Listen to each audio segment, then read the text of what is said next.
PDF format आप वहाँ पे परचेस कर सकते हैं। तो आज की क्लास का फर्स्ट क्वेश्चन है the difference between the end diastolic and the end systolic volumes forms the. तो यहाँ पे देखिए एंड डायस्टोलिक और एंड सिस्टोलिक वॉल्यूम है जो क्या है, cardiac output, stroke volume, diastasis, arterial stroke. तो यहाँ पर एक कार्डियक आउटपुट के लिए हमने कल ही एक क्वेश्चन पढ़ा था जो क्लास ली गई थी आपकी कि कार्डियक आउटपुट है क्या, क्या है कार्डियक आउटपुट है क्या। तो कार्डियक आउटपुट का मतलब है कि जो एंड सिस्टोलिक और एंड डायस्टोलिक वॉल्यूम से मिलके क्या बनाएगी आपकी कार्डियक आउटपुट। तो यहाँ पर आपका आंसर क्या होगा, कार्डियक आउटपुट। दैट मीन्स कि आपका जो हार्ट है 1 मिनट में कितना अमाउंट पंप करेगा ब्लड आपका हार्ट, वो है यहाँ पर कार्डियक आउटपुट। ऑप्शन में है आपके stroke volume, diastasis, arterial systole.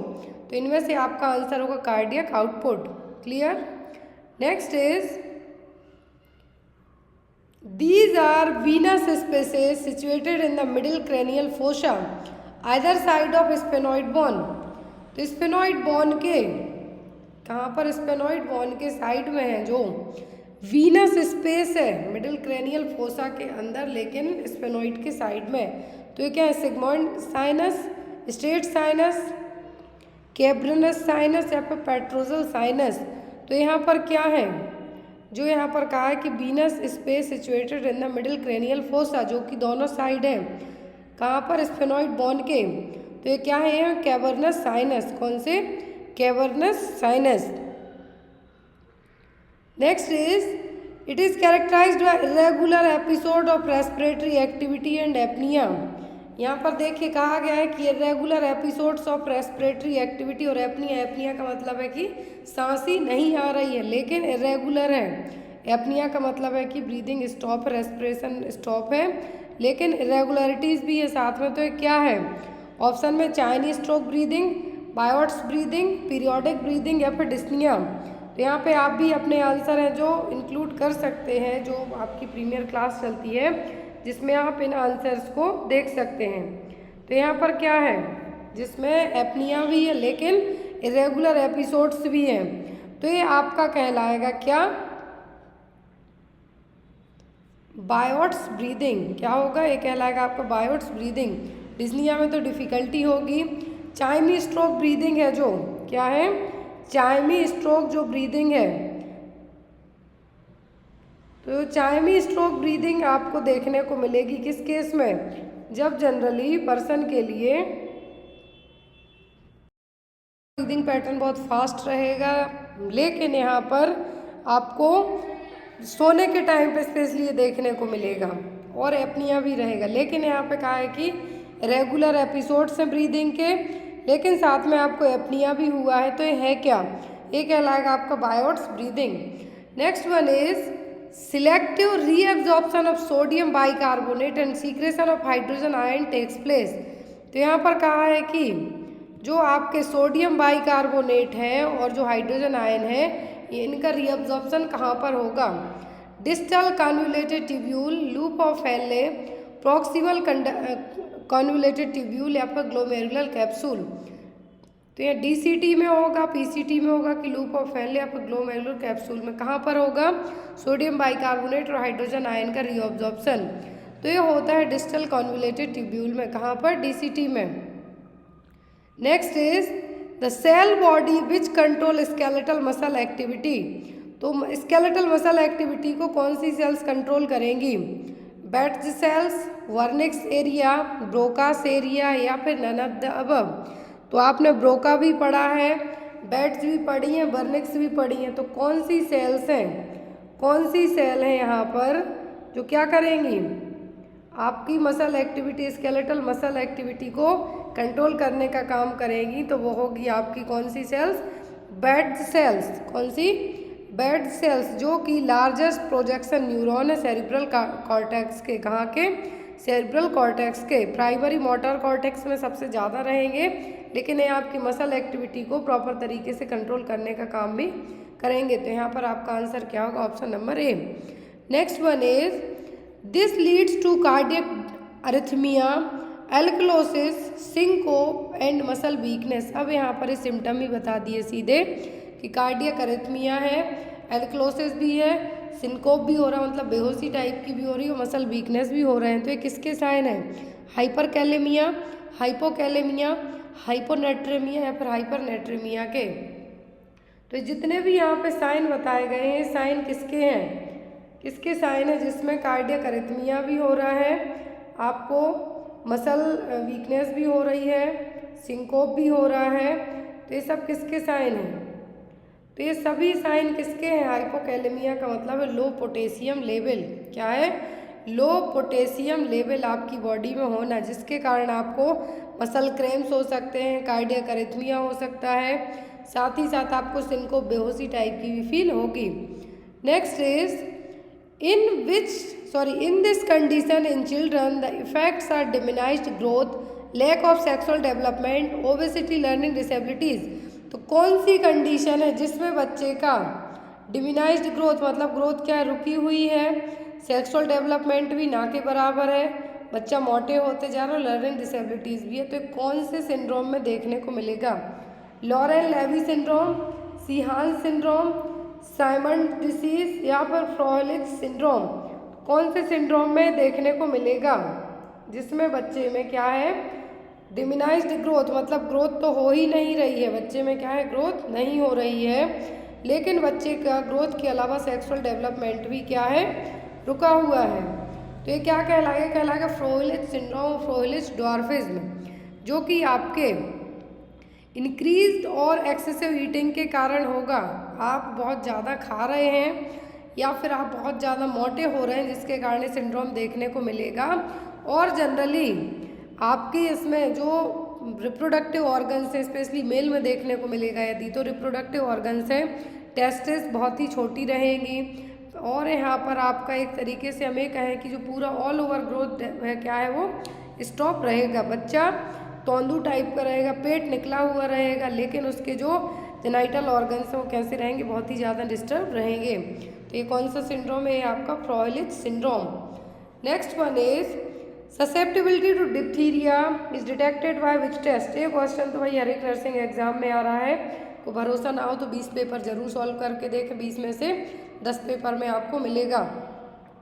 तो यहाँ पर डिप्थीरिया की जो ससेप्टिबिलिटी है किस टेस्ट से होगी? स्मीयर कल्चर, सीरोलॉजिकल, लीस्मान स्ट्रेन या फिर सिक टेस्ट। तो होती है सिक टेस्ट से। कौन से टेस्ट से? सिक टेस्ट से। नेक्स्ट क्वेश्चन है आपको, if the infection is the result of treatment और investigation procedure it is known as. जब इन्फेक्शन आपको ट्रीटमेंट के दौरान या फिर इन्वेस्टिगेशन प्रोसीजर के दौरान होगा तो वो क्या है? ऑप्शन में नोजोकॉमियल इन्फेक्शन, याट्रोजेनिक इन्फेक्शन, क्रॉस इन्फेक्शन या फिर री इन्फेक्शन। तो जब आपको किसी भी इन्वेस्टिगेटिव प्रोसीजर के टाइम पर इन्फेक्शन मिल जाए तो वो कौन सा इन्फेक्शन कहलाएगा? वो कहलाता है याट्रोजेनिक इन्फेक्शन।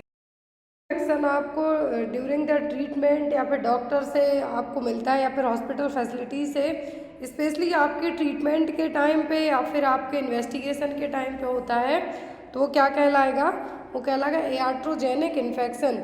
नोजोकॉमियल इन्फेक्शन का मतलब है कि आपको हॉस्पिटल से मिलने वाला इन्फेक्शन। यदि आप हॉस्पिटल में 48 घंटे तक रहे, आप स्वस्थ थे, लेकिन वहाँ जाके इन्फेक्शन हो गया आपको, तो वो कहलाएगा नोजोकॉमियल infection.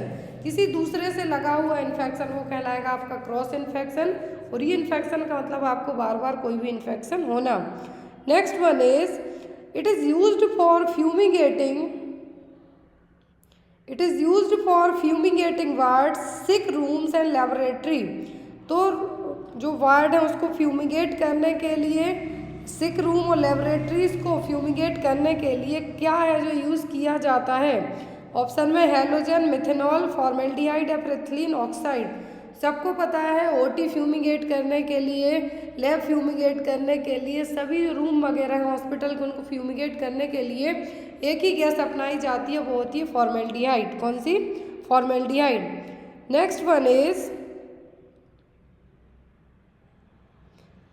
This theory explains the need which motivate human behavior such as a need for achievement, need for affiliation, तो कौन सी थ्योरी है जिसमें आपके बिहेवियर को लेके स्पेशली किस चीज़ों की आपको ज़रूरत है, क्या आपके अचीवमेंट हैं और क्या आपको और एफिलिएट करना है, जिन चीज़ों से आपको जुड़ना है, तो वो कौन सी थ्योरी है? Maslow theory, fruits theory, McDonald theory या फिर नन ऑफ द अबव। तो ये कौन सी थ्योरी है जिसमें ऐसा कहा गया है? Needs, achievement, need of affiliation. तो ये सबको पता है थ्योरी कौन सी है यहाँ पर आपकी, ये थ्योरी है आपकी मास्लो की हायरार्की नीड्स थ्योरी। कौन सी? मास्लो की hierarchy needs theory. Next one is sociology concept based on the principle of. तो सोशियोलॉजी किस कॉन्सेप्ट पे बेस है? ऑप्शन में है आपको social phenomena, is factual, frames law and attempt to predict, या फिर अबव ऑल। किस पर बेस्ड है सोशियोलॉजी? तो सोशियोलॉजी इन सभी चीज़ों पर बेस्ड रहेगी। किस पर? सभी फैक्ट्स पर बेस्ड रहेगी। Next one is it is a process by which sensory systems convert stimulus energy into neural message. Question ध्यान से देखिए। ऐसा सेंसरी सिस्टम जिसमें आपकी जो स्टिमुलस एनर्जी है न्यूरल मैसेज में कन्वर्ट होगी, तो क्या कहलाएगा? सेंस परसेप्शन, अटेंशन, पैराथीसिया या फिर सेंसरी ट्रांसडक्शन। तो ये क्या कहलाएगा? जिसमें आपकी यहाँ पर सेंस, जो आपकी चीज़ें हैं, आपके दिमाग में जो भी चल रहा है वो आपके न्यूरल मैसेज, जो कुछ आपके दिमाग में चल रहा है, सिग्नल पहुँचने वाला जो काम रहेगा, वो सब चीज़ें होना, वो क्या है? वो कहलाएगा आपका सेंसरी ट्रांसडक्शन। क्या है? Sensory transduction. Next one is which combines some of the characteristics of both reasoning and imagination. तो रीजनिंग और इमेजिनेशन किस थिंकिंग का हिस्सा है आपकी? क्रिएटिव, फ्री, ड्रीमिंग या फिर डे ड्रीमिंग। तो ये आपका हिस्सा रहेगा क्रिएटिव थिंकिंग का। कौन सी थिंकिंग का? क्रिएटिव थिंकिंग का। Next one is it is the source of sexual energy that build up and needs to be expressed in some way. तो यहाँ पर सोर्स ऑफ सेक्सुअल एनर्जी है। क्या है? सोर्स ऑफ सेक्सुअल एनर्जी है जिसको किसी ना किसी तरीके से आपको एक्सप्रेस करने की ज़रूरत पड़ेगी। तो ये क्या कहलाएगा आपका? ईगो, सुपर ईगो, आईडी या फिर अबव ऑल। तो ये क्या कहलाएगा? आईडी। क्या है यहाँ पर? ये ID. ID, ego, super ego हमने पढ़े हैं पर्सनालिटी में। तो उनमें से एक यहाँ पर है कि सेक्सुअल एनर्जी को आप किस तरीके से यूज़ कर सकते हैं, वो यहाँ पर क्या है? आपकी ID. Next is he said that people differ along 3 personality dimension, extraversion, introversion, neuroticism and psychoticism. तो यहाँ पर किसने कहा है कि पर्सनालिटी के डायमेंशन कहा है? इंट्रोवर्सन, न्यूरोटिसिज्म, साइकोटिसिज्म। तो किसने कहा है? एल्पोर्ट ने, कैटल ने, आइजनैक ने या फिर कॉस्टा एंड मैककेर ने। किसने कहा है कि यहाँ पर पर्सनालिटी के 3 डायमेंशन हैं?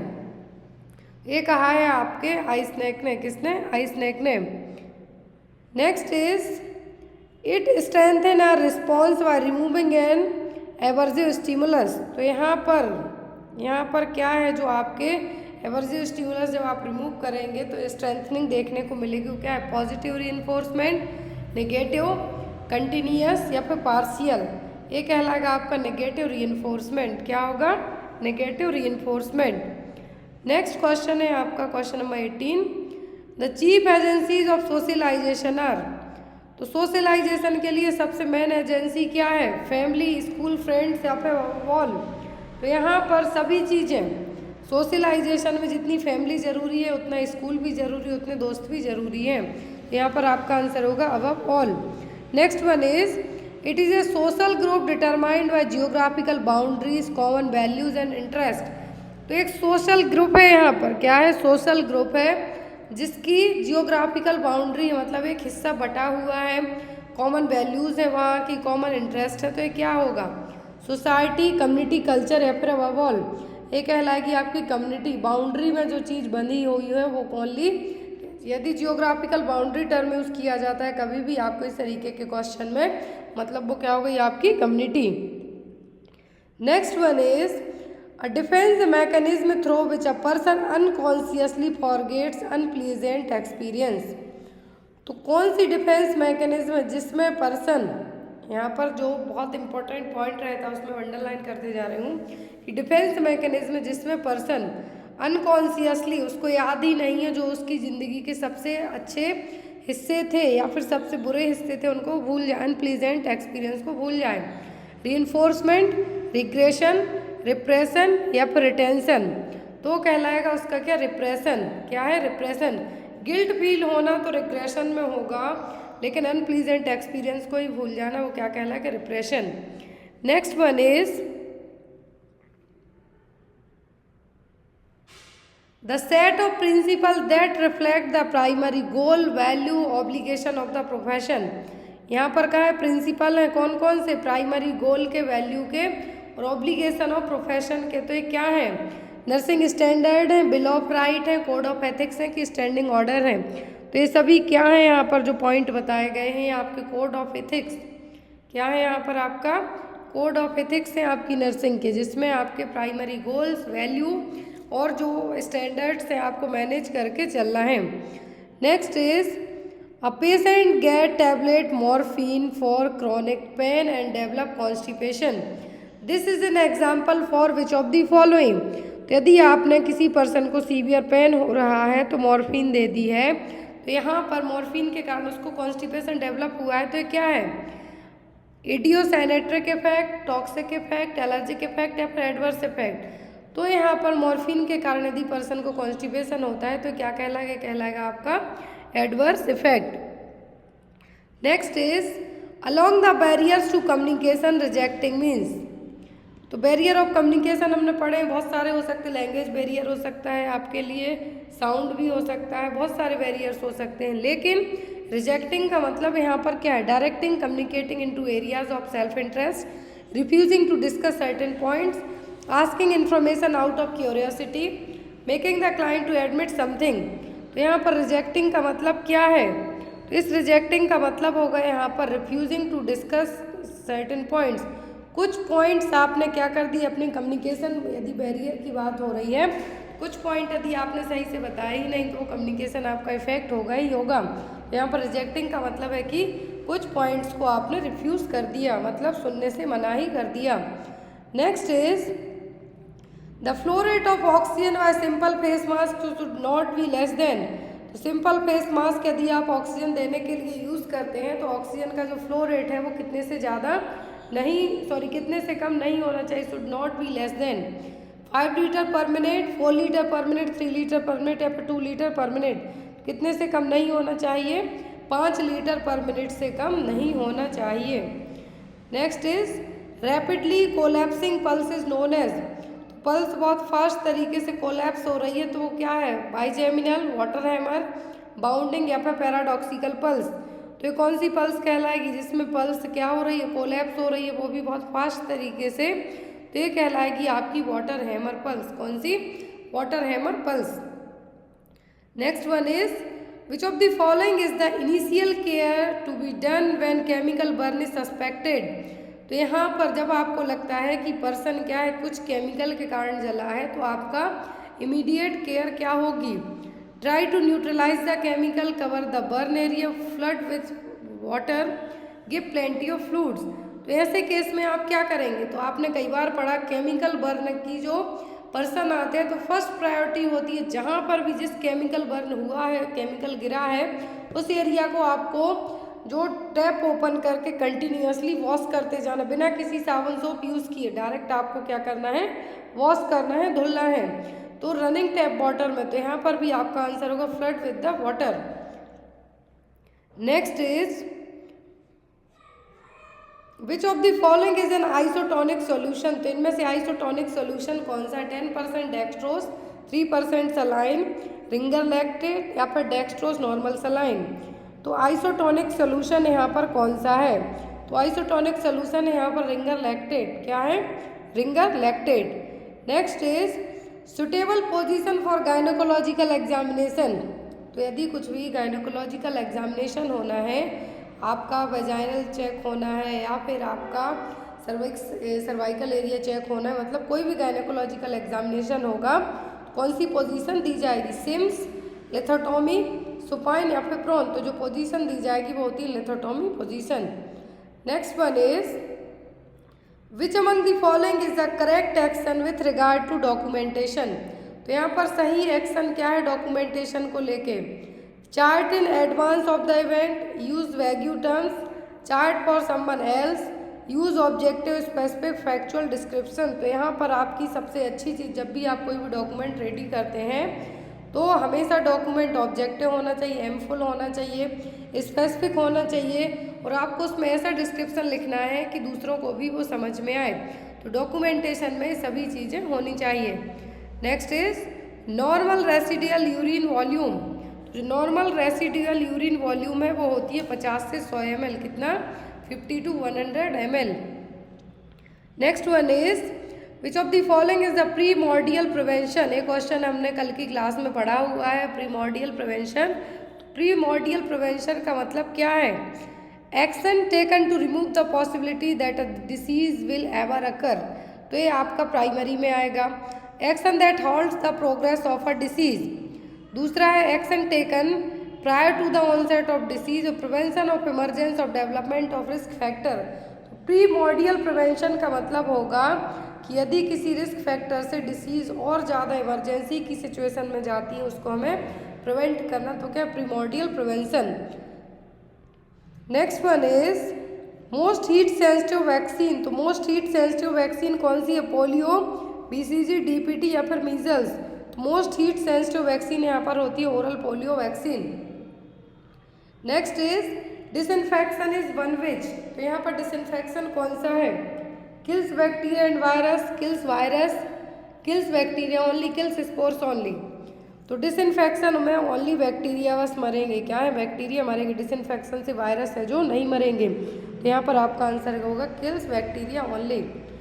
Next one is white polished rice cause deficiency of. यदि चावलों की बहुत ज़्यादा पॉलिशिंग हो जाती है तो ये किसकी कमी कॉज करेंगे? विटामिन ई, थायामीन, राइबोफ्लेविन या फिर विटामिन के। हमने पढ़ा है कि जो मिल्स में चावल की पॉलिशिंग वगैरह होती है उसके कारण चावल से कौन सा विटामिन चला जाता है? तो वो है थायामीन और इसी की कमी होगी। Next is health survey and planning committee is known as. तो health survey and planning committee एक डेवलपमेंट कमेटी, एक प्लानिंग कमेटी है। तो ये कौन सी है? Kartar Singh committee, Shrivastava committee, Bhore committee या फिर मुदलियार कमेटी। तो कौन सी कमेटी है? तो ये आपकी Mudaliar committee, health survey and planning committee. Next is mid day meal. Mid day meal contains protein and calories in what proportion. तो मिड डे मील के तहत कितना प्रोटीन और कितनी कैलोरी दी जाती है? Half protein and 1/3 calories, 1/3 protein and half calorie, 1/3 protein and 1/3 calorie या फिर half protein and half calorie. तो मिड डे मील प्रोग्राम के तहत जो कैलोरीज और प्रोटीन दी जाती है वो होता है हाफ प्रोटीन एंड 1/3 कैलोरी का अमाउंट। कितना? हाफ प्रोटीन एंड 1/3 कैलोरीज है जो प्रोवाइड की जाती है। Next one is objective of the WHO। तो वर्ल्ड हेल्थ ऑर्गेनाइजेशन के क्या ऑब्जेक्टिव हैं? ऑप्शन है the attainment by all people of the highest level of health, to help poorer nation develop their human and natural resources, to promote the well-being of mankind throughout the world, to help nation rise living standard and to improve nutrition of the people and countries। तो यहाँ पर WHO का क्या objective है, मतलब क्या M है? तो यहाँ पर WHO का एक ही एम है कि सभी लोगों को हाईएस्ट लेवल ऑफ हेल्थ की सुविधाएं प्रोवाइड कराना। नेक्स्ट वन इज WHO से आपको वर्ल्ड हेल्थ ऑर्गेनाइजेशन से इसका वर्ल्ड हेल्थ डे कब मनाते? 7 अप्रैल को। स्थापना कब हुई थी? हेडक्वार्टर कहाँ पर? और रिसेंट में इसकी 2023 की थीम क्या रही है? आपको क्वेश्चंस आ सकते हैं। Next one is all are example of food fortification except. Food fortification के सब एग्जाम्पल हैं किसी एक को छोड़कर। फूड फोर्टिफिकेशन का मतलब पहले आप समझें कि है क्या। जो भी लोग इस क्लास को ज्वाइन किए हैं, मैं ये चीज़ और बता दूं कि ये क्वेश्चन आपको, आप कोई से भी एग्जाम्स देते हैं नर्सिंग के, उसमें हेल्पफुल रहेंगे। इसी साल का पेपर है तो आपको एक बार ये देख के ज़रूर जाना है। फूड फोर्टिफिकेशन एक होता है एडल्ट्रेशन, मतलब ऐसे नॉन न्यूट्रिशियस सब्सटेंस मिला देना जिससे अमाउंट बढ़ जाए बट क्वालिटी बिगड़ जाए। फूड फोर्टिफिकेशन में इसके अपोजिट होगा मतलब ऐसी चीज़ें मिलाना जिससे जो आपके खाने पीने की आइटम्स है उसमें क्वांटिटी भले बढ़े या ना बढ़े, क्वालिटी और जो न्यूट्रिशियस लेवल है वो बढ़ जाए। तो फूड फोर्टिफिकेशन के सब एग्जाम्पल हैं किसी एक को छोड़कर। ऑप्शन में fluoridation of water, iodisation of salt, saffron in milk, vitamin A in vanaspati. तो क्या है जो फूड फोर्टिफिकेशन का एग्जाम्पल यहाँ पे नहीं है? तो fluoridation of water, iodisation of salt, vitamin A वनस्पति घी में मिलाना, लेकिन सेफ्रॉन इन मिल्क इसका एग्जाम्पल नहीं है। किसका? Saffron in milk.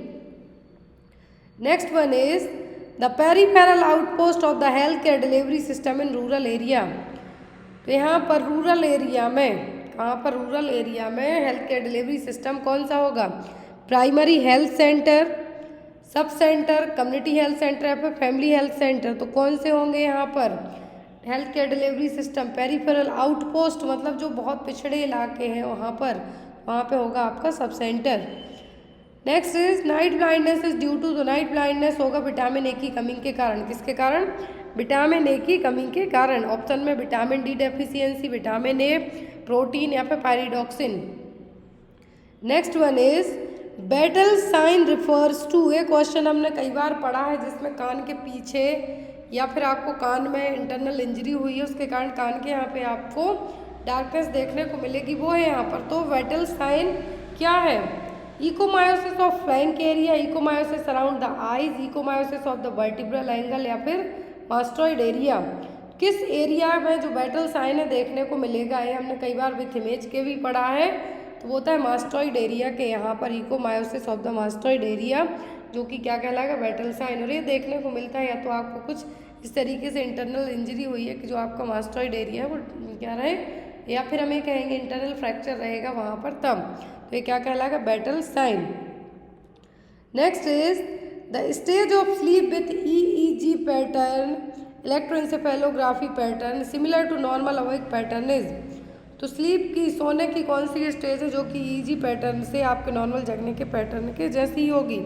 Stage 1 non REM sleep, REM sleep. Stage 4 कौन सी स्लीप में पैटर्न होगा? तो ये होगा REM स्लीप में।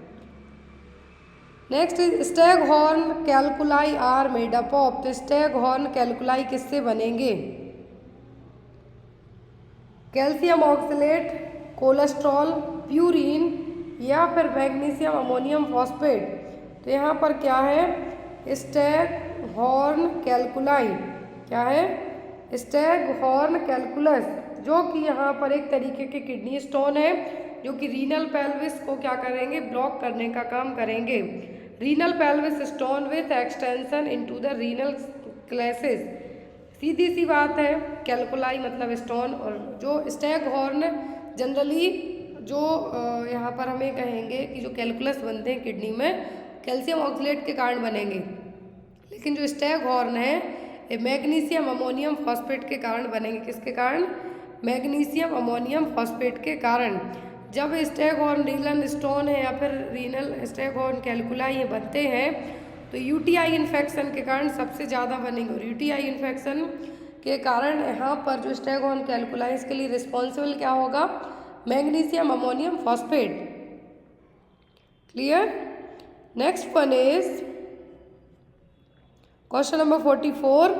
Electrolyte imbalance is seen hyper parathyroidism is called. तो हाइपर पैराथायरॉयडिज्म में कौन सा इलेक्ट्रोलाइट इम्बैलेंस होगा? हाइपर कैल्सेमिया, हाइपोकैलेमिया, हाइपर कैलेमिया, फिर हाइपर नाइट्रेमिया। तो हाइपर पैराथायरॉयडिज्म में पैराथायरॉयड ग्लैंड आपके कैल्शियम लेवल को मैनेज करने का काम करेगी, लेकिन यदि इसी में हाइपर पैराथायरॉयडिज्म होगा तो यहाँ पर हाइपर कैल्सेमिया की सिचुएशन डेवलप होगी, मतलब कैल्शियम का लेवल भी बहुत ज़्यादा बढ़ जाएगा। Next one is pancytopenia is present in. Pancytopenia किस में होगा? एप्लास्टिक एनीमिया में, सिकल सेल एनीमिया में, हेमोलाइटिक एनीमिया, फिर परनीसियस एनीमिया में। तो पैनसाइटोपनिया क्या है यहाँ पर? पैनसाइटोपनिया। तो पैनसाइटोपनिया किस में देखने को मिलेगा? पैनसाइटोपनिया देखने को मिलेगा आपके लिए किस में? एप्लास्टिक एनीमिया में। पैनसाइटोपनिया में क्या है कि जो तीनों सेल्स हैं इनकी डेफिशिएंसी होना, आरबीसी, डब्ल्यूबीसी और प्लेटलेट्स, क्या है, इन तीनों की कमी होना, या तो कुछ बोन मैरो प्रॉब्लम के कारण हो सकता है, या फिर आपको कोई ऑटो इम्यून डिसीज़ है, कुछ जेनेटिक प्रॉब्लम्स हैं। तो यहाँ पर जो पैनसाइटोपनिया है इनमें किस में देखने को मिलेगा, एप्लास्टिक एनीमिया में। Next is water hammer pulse is a feature of the water hammer pulse किस में देखने को मिलेगी, आर्टिक एन्यूरिज्म में, मिट्रल रिगर्जिटेशन, आर्टिक रिगर्जिटेशन या फिर आर्टिक स्टेनोसिस में किस में देखने को मिलेगी वाटर हैमर पल्स, तो ये देखने को मिलेगी आर्टिक रिगर्जिटेशन में, किसमें, आर्टिक रिगर्जिटेशन में। Next is Heimlich manoeuvre is used, Heimlich manoeuvre, आपने हेमलिच मैन्यूवर पढ़ा, 5 बैक ब्लो 5 थ्रस्ट मैन्यूवर पढ़ा, बच्चों में 5 बैक ब्लो है, छोटों में बच्चों में 5 बैक ब्लो और एब्डोमिनल थ्रस्ट, लेकिन बड़ों में हेमलिच, किसके लिए, to improve the lung capacity, to improve the circulation, to explain foreign bodies from the respiratory tract, या फिर to stimulate the cardiovascular system. तो यहाँ पर जो हेमलिच मैन्यूवर है, आपने देखा होगा, एक इमेज मैंने कई बार ऐड की है कि एब्डोमेन के यहाँ से प्रेस करेंगे पीछे से कोई पर्सन, तो क्या करेगा, जो रेस्पिरेटरी ट्रैक्ट में, अपर रेस्पिरेटरी ट्रैक्ट में जो भी फॉरेन मटेरियल फंसा हुआ है उसको बाहर निकालने के लिए यूज़ किया जाएगा, चोकिंग को ट्रीट करने के लिए। Next one is principle used in closed chest drainage, तो जो क्लोज्ड चेस्ट ड्रेनेज अपनाया जाएगा इसका प्रिंसिपल क्या है, gravity positive pressure suction, ambulation, gravity negative pressure suction है, और पोस्चर क्या है यहाँ पर, तो यहाँ पर जो क्लोज्ड चेस्ट ड्रेनेज का प्रिंसिपल वो क्या है, ग्रेविटी पॉजिटिव प्रेशर और सक्शनिंग करना। Next is intraocular pressure is measured with an instrument called, तो IOP, इंट्राओक्यूलर प्रेशर मतलब आंखों का जो प्रेशर है किससे नापेंगे आप, तो नापते हैं आप टोनोमीटर से, किससे, टोनोमीटर से। Next one is Philadelphia chromosome is associated with, Philadelphia chromosome किससे रिलेट करेगा, ब्रेस्ट कैंसर, ग्लियोमा, ल्यूकेमिया या फिर थायराइड कैंसर, किससे रिलेट करेगा आपका, आप भी यहाँ पे आंसर कर सकते हैं, फिलाडेल्फिया क्रोमोसोम। जो फिलाडेल्फिया क्रोमोसोम है, क्या है, फिलाडेल्फिया क्रोमोसोम है जिसमें 22 नंबर के क्रोमोसोम की एबनॉर्मलिटी रहेगी, 9 नंबर की जगह पर 22वें नंबर का चला जाएगा, और ये कहलाता है 922 कॉल्ड फिलाडेल्फिया क्रोमोसोम, और ये देखने को मिलेगा ल्यूकेमिया में, ब्लड कैंसर के पर्सन में। Next is the most persistent adverse effect of PCT, electroconvulsive therapy का सबसे मोस्ट परसिस्टेंट एडवर्स इफेक्ट क्या है, फ्रैक्चर, रेट्रोग्रेड एमनेसिया, हाइपरटेंशन या फिर सीजर्स, तो क्या है इसका, जो यहाँ पर आपको कहा गया है कि ECT का परसिस्टेंट एडवर्स इफेक्ट है। मोस्ट कॉमन एडवर्स इफेक्ट वो रेट्रोग्रेड एमनेसिया, क्या है, रेट्रोग्रेड एमनेसिया, कुछ टाइम के लिए आपकी याददाश्त का चला जाना। Next one is la belle indifference में be seen in, la belle indifference किस में देखने को मिलेगा, सीजोफेनिया में, फोबिक एंजाइटी डिसऑर्डर, बाइपोलर या फिर डिसोसिएटिव डिसऑर्डर। ला बेला इंडिफरेंशिएट हमने कई क्वेश्चंस में पढ़ा है, आई थिंक ये नॉर्सेट में भी आ चुका है, UPCHO में भी आ चुका है, ला बेला इंडिफरेंस, तो ये देखने को मिलेगा डिसोसिएटिव डिसऑर्डर्स में, किसमें, डिसोसिएटिव डिसऑर्डर्स में। नेक्स्ट क्वेश्चन है आपका question number 53, other name of mini mental status examination, MMSE का दूसरा नाम क्या है, फ्रूड MSE, फॉल्स्टीन MSE, ब्रियार्ट्स MSE या फिर ANTC। तो यहाँ पर मिनी मेंटल स्टेटस एग्जामिनेशन का दूसरा नाम क्या है, फॉल्स्टीन MSE, क्या है यहाँ पर, फॉल्स्टीन MSE। आपको मिनी मेंटल स्टेटस एग्जामिनेशन में से बहुत सारे क्वेश्चंस एग्जाम में आते हैं, ये आपने पढ़ा भी है। तो जो मिनी मेंटल स्टेटस एग्जामिनेशन है, क्या है, मिनी मेंटल स्टेटस एग्जामिनेशन, इसी के लिए फॉल्स्टीन MSE भी कहा जाता है। Next one is which of the following is a therapeutic communication technique, तो इनमें से थेराप्यूटिक कम्युनिकेशन टेक्निक कौन सी है, थेराप्यूटिक का मतलब है कि हॉस्पिटल में आप यूज़ कर सकते हैं, आर्ग्यूइंग, सिंपैथी, पैराफ्रेजिंग या फिर एडवाइजिंग। तो यहाँ पर जो थेराप्यूटिक कम्युनिकेशन होगी वो क्या होगी आपकी, paraphrasing. Next is the narcotic drug and psychotropic substance act was passed in the year. तो narcotic drug and psychotropic substance act कब आया था? 1982 में, 1985, 1995 और 2000 में। तो narcotic drug and psychotropic substance act ये कब लाया गया था? 1985 में, 1985 में। इसी एक्ट के तहत है जो आपने शाहरुख खान का जब बेटा जेल गया था तो इसी एक्ट के तहत है जो उनको रखा गया था, लेकिन बाद में क्लीन चिट मिल गई थी। तो narcotic drug and psychotropic substance act में जितनी भी नारकोटिक्स दवाइयाँ हैं या फिर ऐसे सब्सटेंस जिनका इलीगल तरीके से यूज़ किया जा रहा है वो सब इसी एक्ट के तहत आएंगे। तो क्या है? Narcotic drug and psychotropic substance act. कुछ भी गलत दवाएं वगैरह यूज़ तो नहीं हो रही हैं। Next is disorientation and visual hallucination are the hallmark sign of. तो यहाँ पर दो साइन कहे हैं, डिसओरिएंटेशन है, विजुअल हेलुसिनेशन है। किसके साइन है? डीपर्सनलाइजेशन सिंड्रोम, मैनिया, डेलेरियम या फिर सिजोफ्रेनिया के। किसके साइन है? ये हैं आपके डेलीरियम के। किसके? डेलीरियम के। Next is what are the most common type of side effect of SSRI? Serotonin reuptake inhibitors हैं जो यहाँ पर SSRI मेडिकेशन है जो डिप्रेशन को ट्रीट करने के लिए यूज़ की जाती हैं। इनके कॉमन साइड इफ़ेक्ट क्या हैं? ऑप्शन में है dizziness, drowsiness, dry mouth, diarrhoea, weight gain, conversion, respiratory difficulty, jaundice और एग्रेन्युलोसाइटोसिस। कॉमन यहाँ पर पूछे हैं तो कॉमन में पूछे जाते हैं जब आपको डिजीनेस होगा, ड्राउजीनेस होगी और मुंह बार बार सूखेगा, ड्राई माउथ रहेगा। Next one is which of the following is not include in Kanner autistic triad? जो कैनर ऑटिस्टिक ट्रायड है इसमें क्या इंक्लूड नहीं है? ऑटिस्टिक अलोफनेस, स्पीच और language disorder, obsessive desire for sameness या फिर इम्पल्सिविटी। तो क्या है यहाँ पर जो इंक्लूड नहीं है इसमें? कैनर ऑटिस्टिक ट्रायड में। आप लोग भी यहाँ पर आंसर कर सकते हैं। मैंने आपको इसलिए ये चीज़ बार बार रिपीट कर रही हूँ ताकि आपको भी क्वेश्चंस याद रहें। कैनर ऑटिस्टिक ट्रायड जो कि आपके डेवलपमेंटल डिसऑर्डर के लिए एक तरीके से यूज़ किया जाता है जिसमें आपका सोशल कम्युनिकेशन और जो आपका रिपीटेटिव बिहेवियर है वो यहाँ पे चेक किया जाएगा, स्पेशली बच्चों में। तो यहाँ पर जो ऑटिज्म वाले बच्चे होते हैं उनमें यूज़ किया जाता है। तो इसमें इम्पल्सिविटी देखने को नहीं मिलेगी। ऑब्सेशन रहेगा, मतलब बार बार कोई भी आप काम करते हैं वो रहेगा। तो यहाँ पर जो इंक्लूड नहीं होगा वो क्या होगी? इम्पल्सिविटी।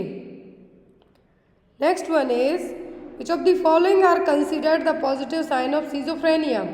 सीजोफ्रेनिया के पॉजिटिव साइन कौन से हैं? डिल्यूजन, हेल्यूसिनेशन और डिसऑर्डर थिंकिंग।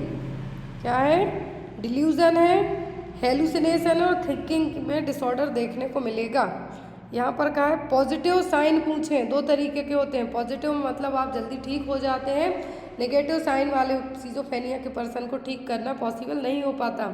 तो ये एम्बीवैलेंस हो गया, यहाँ पर एनेडोनिया हो गया, इनको ट्रीट करना इजी नहीं है। इसीलिए जो यहाँ पर आप क्वेश्चन ऑप्शन देखिए, फर्स्ट में एनेडोनिया एम्बीवैलेंस है, दूसरे में भी एम्बीवैलेंस है, एनेडोनिया, ये सब क्या है? नेगेटिव साइन है। लेकिन पॉजिटिव साइन पूछे गए हैं।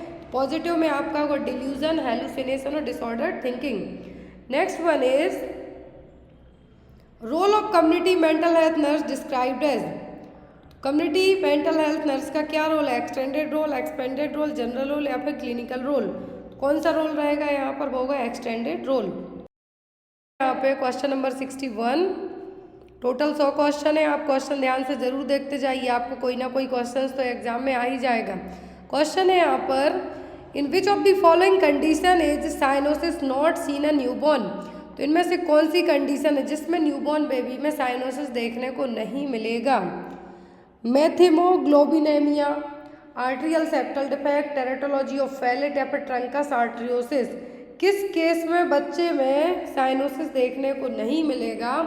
तो मेथिलोग्लोबिनिया में देखने को मिलेगा, टेरेटोलॉजी ऑफ फैलेट में तो और 4 कंडीशन हो जाएंगी तो देखने को मिलेगा ही, ट्रंकस आर्ट्रियोसिस में देखने को मिलेगा। लेकिन जो आर्ट्रियल सेप्टल डिफेक्ट का केस है इसमें बच्चे में साइनोसिस देखने को नहीं मिलेगा। क्लियर? नेक्स्ट है यहाँ पर protein requirement of a critically ill child with burn less than 20% total body surface area burn is. बच्चा है यहाँ पर TBSA के according, total body surface area के अकॉर्डिंग 20% से भी कम जला है। अब यहाँ पर कितने प्रोटीन की ज़रूरत होगी?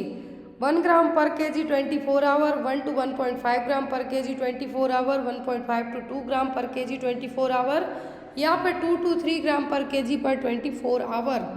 तो TBSA वाला बच्चा है, सॉरी बर्न वाला बच्चा है, टोटल बॉडी सरफेस एरिया 20% से भी कम बर्न हुआ है, तो यहाँ पर आप उसको कितने प्रोटीन की ज़रूरत पड़ेगी? तो यहाँ पर उस बच्चे में जो प्रोटीन की ज़रूरत पड़ेगी, तो यहाँ पे आपको कैलकुलेट करके चेक करना है।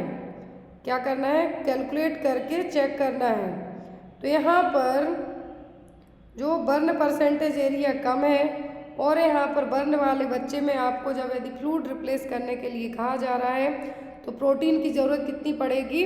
प्रोटीन की ज़रूरत पड़ेगी 2 से 3 ग्राम पर केजी 24 आवर। कितना? 2 से 3 ग्राम पर केजी 24 आवर। ऐसा क्यों? यदि 15% से भी कम बर्न होता है, क्वेश्चन ध्यान से सुनिए, टोटल बॉडी सरफेस एरिया में यदि यही चीज़ कही जाती कि 15% से भी कम बर्न है, तब आप ऑप्शन नंबर बी मार्क करते। लेकिन यहाँ पे कहा गया है कि 15 से यदि 30% तक की रेंज में भी आता है बच्चा, तब यहाँ पर आपका जाएगा कितना? तो यहाँ पर आपका जो अकॉर्डिंग टू रेंज जाएगा, तो यहाँ पर आपका जो भी बर्न परसेंटेज एरिया के हिसाब से जाएगा, तो 20 से 25% कैलोरीज के अकॉर्डिंग यदि हम बात करें तो होगा आपका 2 से 3 gram per KG 24 hour. Next is which of the following sign is not included in the Apgar evaluation of newborn. तो यहाँ पर अपगार इवैल्यूएशन है जो न्यूबॉर्न बेबी में अपगार आप करते हैं जब जन्म होता है तुरंत बाद और उसके 5 मिनट बाद। क्या चीज़ें हैं जो नहीं होंगी? बेबी का कलर चेक किया जाता है, रेस्पिरेटरी एफर्ट चेक किए जाते हैं, SpO2 चेक किया जाता है, मसल टोन चेक किया जाता है। क्या है जो यहाँ पे इंक्लूड आपका नहीं होगा? तो वो होगा यहाँ पर SpO2 level, colour, respiratory effort, muscle tone है जो चेक की जाती है। नेक्स्ट है daily maintenance fluid requirement of child with weight 22 kg। बच्चे का वजन 22 किलोग्राम है, तो डेली कितने फ्लूइड की ज़रूरत पड़ेगी? 1540 ml, 2200 ml, 1100 ml या फिर 1560 ml, सॉरी 1560 ml और 1560 ml। बच्चे का वजन यदि 22 किलोग्राम है, तो कितने फ्लूइड की ज़रूरत पड़ेगी? होगा 1540 ml। कितना? 1540 ml। Next is a condition characterised by the absence of intramural ganglionic cells of the bowel. तो आपकी जो लार्ज इंटेस्टाइन है, वावल है, वहाँ पर जो गैंग्लियोनिक सेल्स यदि एब्सेंट है, तो ये क्या है? माल रोटेशन ऑफ गट, इंटरसिसेप्शन, हिरस्प्रिंग्स डिसीज या फिर मैकल्स डायबेटिकुलम। तो ये कहलाएगी हिरस्प्रिंग्स डिसीज, जिसमें गैंग्लियोनिक जो मेगा कॉलम्स क्या है, सेल्स हैं, एब्सेंट हैं। Next is which type of antigen does pneumococcal vaccine contain. कौन से टाइप के एंटीजन में न्यूमोकोकल वैक्सीन है? Live attenuated bacteria, killed bacteria, toxoid या फिर कैप्सुलर पॉलीसैकेराइड्स। कौन से होंगे यहाँ पर? तो होंगे capsular polysaccharide. Next one is the conservation of length is recognised at the age of. तो जो कंजर्वेशन ऑफ लेंथ है किस एज में पता चलेगी? 9 से 12, 6 से 7, 1 से 3, 13 से 15 साल में। तो किस एज में ये है जो बच्चे की कंजर्वेशन ऑफ लेंथ? तो यहाँ पर जो कंजर्वेशन ऑफ लेंथ पता चलेगी 6 से 7 साल की एज में। किसमें? 6 से 7 साल की एज में। और अब यहाँ पर कंजर्वेशन लेंथ है क्या? कंजर्वेशन लेंथ का मतलब है कि बच्चे की लेंथ में किसी भी चीज़ के कारण है जो चेंज देखने को नहीं मिलेगा।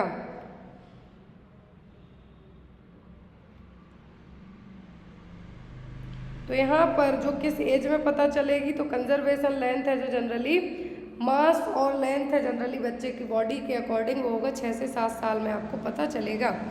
Next one is question number 68। The chromosomal genetic disorder with 47 XXY, मतलब एक क्रोमोसोम एक्स्ट्रा है, एक्स क्रोमोसोम। तो ये क्या है? क्लिनीफेल्टर, डाउन, टर्नर या फिर बैकविथ बेडमन सिंड्रोम। तो यहाँ पर कौन सी कंडीशन है, क्लीनीफेल्टर सिंड्रोम, जिसमें क्रोमोसोम एक क्या है एक्स्ट्रा है, जनरली 46 होते हैं लेकिन यहाँ पर XXY क्रोमोसोम है, तो हो गया Klinefelter syndrome. Next one is which of the following is an organic cause of failure to thrive in children. Organic cause कौन सा फेलियर टू थ्राइव, मतलब बच्चे का ना वजन बढ़ रहा ना हाइट बढ़ रही है, तो ये क्या है इसका एक ऑर्गेनिक कॉज। ऑप्शन में है यहाँ पर poverty, illiteration, intestinal parasitosis, faulty food habits. Failure to thrive का जो यहाँ पर मेन रीज़न होगा वो होगा इंटेस्टाइनल पैरासिटोसिस। इंटेस्टाइनल पैरासिटोसिस का मतलब है कि बच्चे के अंदर तो जो पैरासाइट्स हैं, पैरासाइट्स वो डेवलप हुई, जिसके कारण बच्चा खाता पीता खूब है ना, तो उसकी हाइट बढ़ रही ना, वजन बढ़ रहा है। Next one is which of the following statement is false regarding nasogastric tube feeding in children. NG tube को लेके फॉल्स पॉइंट क्या है। Position the child in head elevated 30 to 45 degree after the NG tube feeding. The rate of flow of feeding should be of 30 ml per minute in children. The food formula should be at room temperature. Cap or clamp in the indwelling NG tube. तो यहाँ पर आपका सही point क्या होगा, false मतलब गलत statement क्या है यहाँ पर, तो वो है option number B. Next is Sheehan syndrome is a complication of, तो सीहान सिंड्रोम किसका complication, hyperthyroidism, uterine inversion, postpartum haemorrhage या फिर सर्वाइकल इनसफिशियंसी। तो सीहान सिंड्रोम है किसका कॉम्प्लिकेशन है, तो ये है आपका PPH का, किसका, PPH का। अब इस सिंड्रोम के जो सीहान सिंड्रोम है हमने अभी स्टार्टिंग में ही पढ़ा है, क्या है, स्टार्टिंग में ही पढ़ा है सीहान सिंड्रोम। तो जो यहाँ पर सीहान सिंड्रोम है ये जनरली जब बहुत ज़्यादा ब्लड लॉस हो जाए, क्या है, जब बहुत ज़्यादा ब्लड लॉस हो जाए डिलीवरी के बाद, तब माँ में देखने को मिलेगा, जिसमें पिट्यूटरी ग्लैंड है जो प्रॉपर हार्मोन नहीं बना पाएगी, जो ब्लड लॉस हो रहा है उसको कंट्रोल कर पाए, तब जो सिचुएशन एक कॉम्प्लिकेशन के तौर पे निकल के आएगी वो कहलाएगी आपकी Sheehan syndrome. Next is the most obstetrically significant anterior posterior diameter of pelvic inlet during the labour. तो सबसे ज़्यादा anterior posterior diameter of the pelvic inlet में ड्यूरिंग द लेबर के टाइम पर कौन सा है, obstetrical conjugate, diagonal conjugate, anatomical या फिर सैक्रोकोटिलॉइड डायमीटर, कौन सा होगा यहाँ पर, तो होगा आपका ऑब्स्टेट्रिकल कॉन्जुगेट, सबसे कॉमन है। Next is the suture which separate the parietal and frontal bone in foetal skull. Sutures हमने पढ़े हैं फीटल स्कल में, जो पैराइटल और फ्रंटल बोन को सेपरेट करते हैं सूचर, वो कौन से सूचर हैं। ऑप्शन में है सेजाइटल, मेटोएपिक, कोरोनल या लैम्डॉइड। तो सूचर से आपके कोरोनल सूचर जो फ्रंटल और पैराइटल दोनों बोन्स को डिवाइड करने का काम करेंगे, सेपरेट करने का काम करेंगे। Next one is the type of vaginal discharge expected on second post natal day. Delivery के बाद दूसरे दिन जो आपका सीक्रेशन होगा, डिस्चार्ज होगा, वो क्या कहलाएगा, लाइना Niagara, lochia rubra, lochia serosa या फिर लाइना अल्बा, तो वो कहलाता है लोचिया। अब यहाँ पर सिरोसा है कि रूब्रा है, सेकेंड डे हो रहा है यदि, तो वो कहलाएगा आपका लोचिया रूब्रा। क्या है, लोचिया रूब्रा, क्योंकि 3 दिन तक यही सीक्रेट डिस्चार्ज होगा। Next one is which of the following manoeuvre is used for the delivery off shoulder in breech presentation. तो ब्रीच प्रेजेंटेशन में शोल्डर की तरफ से डिलीवरी करते हैं, तो कौन सा मैन्यूवर अपनाया जाएगा, McRobert, Lovset, Burn Marshall, Mauriceau Smellie Veit manoeuvre. तो कौन सा मैन्यूवर यहाँ पे अपनाया जाएगा, तो वो होगा यहाँ पर आपका लॉपसेट मैन्यूवर। ब्रीच डिलीवरी में शोल्डर को पहले बाहर निकालने के लिए ब्रीच प्रेजेंटेशन है, यहाँ पर शोल्डर पहले बाहर आएंगी, तो कौन सा मैन्यूवर अपनाया जाएगा, Lovset manoeuvre. Next is question number 76, the most common site of ectopic pregnancy. Ectopic pregnancy में होगा क्या, और ट्यूबल प्रेगनेंसी में जो इम्प्लांटेशन है यूट्रस में ना होकर फैलोपियन ट्यूब में हो जाएगा, कहीं भी किसी पार्ट में हो जाएगा, तो वो कहलाएगा आपका एक्टोपिक प्रेगनेंसी। और सबसे कॉमनली जो एक्टोपिक प्रेगनेंसी के लिए साइट है वो क्या है, एम्पुला, जहाँ फर्टिलाइजेशन होगा वहीं इम्प्लांटेशन भी हो जाना। Next is which one of the following is not true regarding hormonal basis for the onset of labour. सही क्या नहीं है ऑनसेट ऑफ लेबर को लेके बेस्ड ऑन द हार्मोन्स के। Arachidonic acid is the precursor of prostaglandin, या फिर यहाँ पर कहा है oxytocin inhibit calcium binding and increase intracellular calcium level, prostaglandin induce formation of gap junction, oestrogen fall and progesterone rise eight term. क्या है जो यहाँ पे सही नहीं है? तो वो होगा आपका एस्ट्रोजन का लेवल बढ़ता है और प्रोजेस्टेरॉन का भी बढ़ेगा ही। तो यहाँ पर आपका आंसर क्या होगा? Oestrogen fall and progesterone rise at the term. यहाँ पे कहा है हार्मोनल के बेसिस पर सही नहीं है, तो वो होगा option number D. Next is fibroids which arises from uterine surface and project into the peritoneal cavity. जो fibroid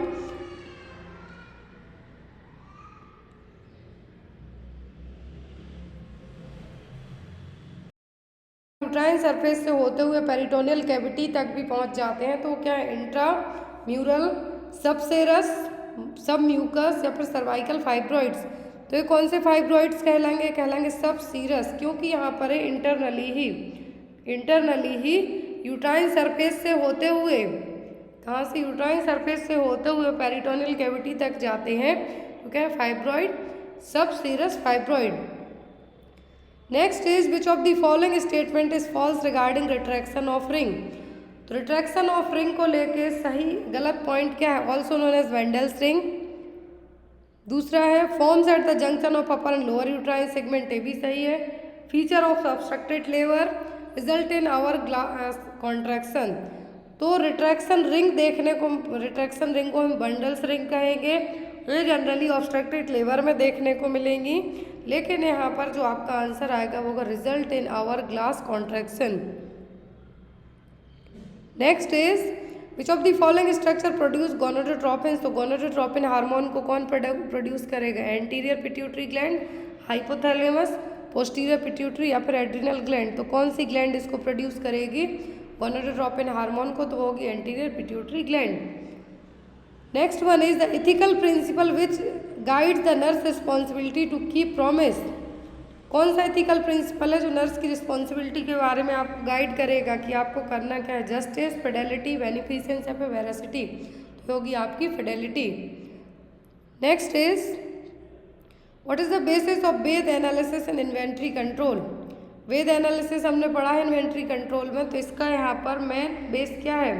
degree of criticality, annual consumption value, unit value of an item या फिर कंजप्शन पैटर्न। तो यहाँ पर क्या है आपका? Degree of criticality. Next is the type of patient assignment which utilise the expertise of individual nurses through systematic participation. एक individual nurse कोई सा भी असाइनमेंट आपको दिया जाता है, तो ये किस तरीके की केयर होगी आपकी? टीम नर्सिंग, मॉड्यूलर, प्राइमरी की functional nursing. Type of patient assignment है जिसमें आपको इंडिविजुअल नर्स के तौर पर सिस्टमेटिक पार्टिसिपेशन करना है, तो ये आपका क्या कहलाएगा? Team nursing. Next is communication of a statement in a printed और fixed medium which can harm another person's reputation. तो यहाँ पर कम्युनिकेशन का ऐसा तरीका जिसमें कुछ प्रिंटेड मटेरियल हो या फिर कुछ फिक्स्ड मीडियम हो जिसके कारण किसी पर्सन की रेपुटेशन को, मान सम्मान को ठेस पहुंच सकती है, तो वो क्या है? स्लैंडर है, फ्रॉड है, र्यूमर है कि लाइबल है। तो ये क्या कहलाएगा? ये कहलाएगा आपका लाइबल। क्या होगा? लाइबल।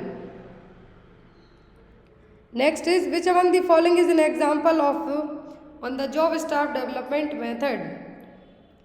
कौन सा एग्जाम्पल है आपका जॉब स्टाफ डेवलपमेंट मेथड का? Temporary promotion, case study, incentives या फिर रोल प्ले। तो क्या होगा? ये होगा आपका टेम्पररी प्रमोशन, मतलब आपको जब तक ज़रूरत है उस टाइम पे आपने प्रमोट कर दिया। Next is the management principle which tells there should be a clear line of authority connecting the various level of the single organisation.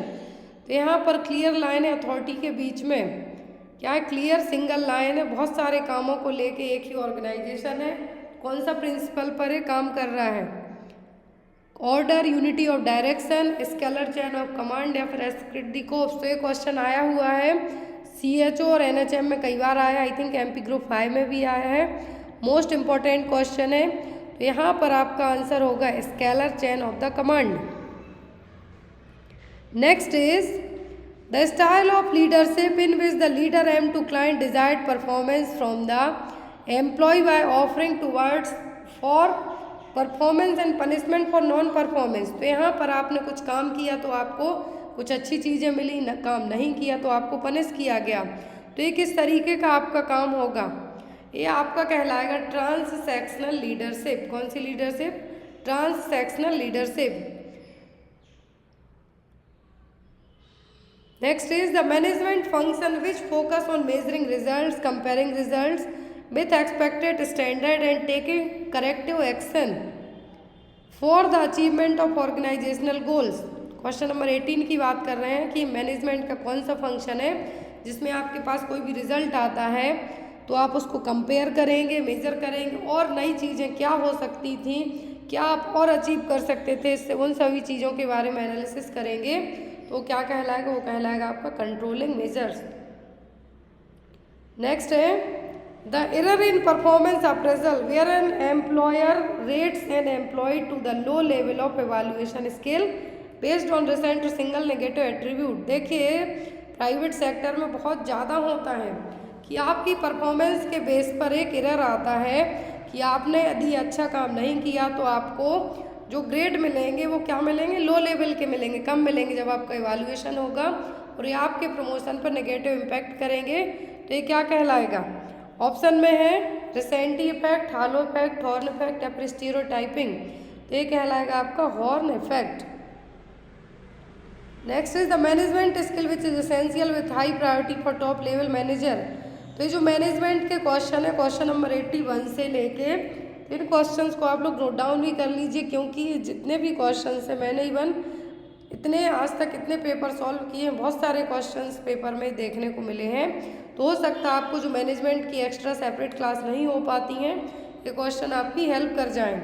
तो टॉप लेवल मैनेजर में क्या स्किल होना चाहिए? Conceptual skill, human relation skill, technical skill या फिर ऑब्जर्वेशनरी skill? क्या होना चाहिए? तो होना चाहिए आपके अंदर कॉन्सेप्चुअल स्किल। नेक्स्ट है आपके रिसर्च के क्वेश्चन नंबर 91 से लेके 100 तक। The quality of research tool to measure exactly what is in intended to measure. तो रिसर्च की कौन सी क्वालिटी है और कौन सा टूल है जिससे आप पता करेंगे कि आपको क्या एक एग्जैक्ट चीज़ों की ज़रूरत थी? सेंसिटिविटी, वैलिडिटी, रिलायबिलिटी या फिर ऑब्जेक्टिविटी? तो होगी आपकी validity. Next is the simplest and lowest level of measurement. तो सिंपल और लो लेवल का मैनेजमेंट क्या है? वो है नॉमिनल स्केल, कुछ भी नापना हो उसके लिए।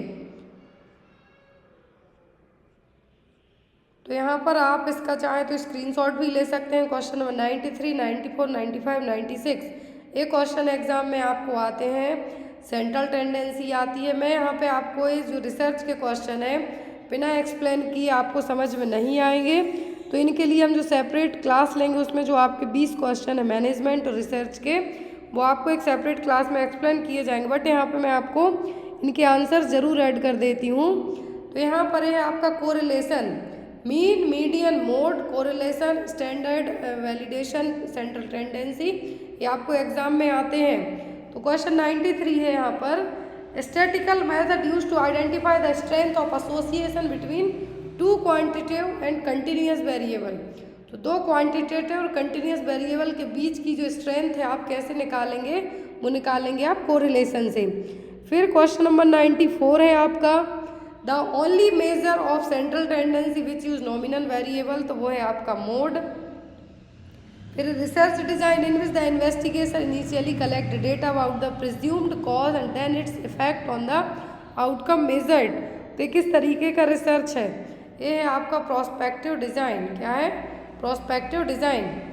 फिर the method of sampling used by researcher to find out the subject who are rare and hard to locate. आपने सैंपल कलेक्ट किया जो कि रेयर है लेकिन पता करना बहुत ज़रूरी है। तो ये क्या है? क्लस्टर सैम्पलिंग है आपकी, क्वाटा है, होमोजेनस है या फिर स्नोबॉल सैम्पलिंग है। तो ये कहलाएगी आपकी स्नोबॉल सैम्पलिंग। अब यहाँ पर जो आपके बाकी के क्वेश्चन हैं ये रहे। तो क्वेश्चन नंबर 98 का आपका आंसर आएगा यहाँ पर सी, फ्रोवेल। 99 में आपका आंसर आएगा सिंपोजियम मेथड है आपकी टीचिंग की। फिर लास्ट का है आपका चेकलिस्ट, कोई भी प्रोफिकेसी या फिर कुछ भी चीज़ें चेक करने के लिए। तो क्या है? नर्सिंग स्किल में चेकलिस्ट। तो ये था हमारा 2023 का क्वेश्चन पेपर। आई होप आपको पेपर अच्छा लगा हो। कोई भी डाउट वगैरह हो तो आप कमेंट करके पूछ सकते हैं। Thank you for watching guys, bye bye.